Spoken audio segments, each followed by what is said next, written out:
过来关心，同款嘛是爱张弛，这是9份老街，休困日真侪人爱来遮行搭，人拢吵。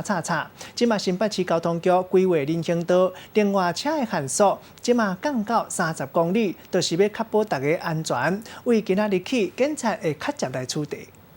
新北市有名的景点，真受到观光客喜爱的9份老街，一到节日，人就客甲袂得过。大马路定定出现人甲车来咧相争路的情形，看落是互人感觉足烦恼的。即马新北市交通局伫咧路的边仔来画即个青色的人行道，规定对早起10点开始，一直到暗时6点，只要车超过标线进入人行区域，就会来罚。希望会当确保用路人的安全。煞意外引起当地的民众佮有业者的不满，一直讲安尼真无方便。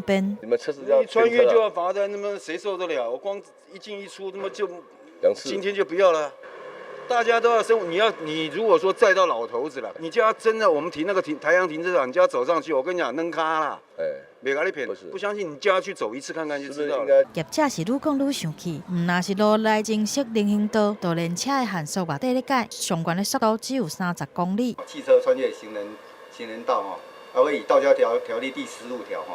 会罚款600至1800，常常都有2排、3排甚至4排，走到马路中间来，这样子非常的危险。当地民众是怨声载道，里长赶紧出面来咧斗解说，讲安尼政策其实是好意，希望会当改善9份老街的交通，嘛会当确保车甲用路人的安全。警方嘛提醒民众，伫咧路随便砸车也是招人，妨害交通会当罚上悬2400块，佮有违规超过人行道嘛会当罚600到1800块，民众都要注意。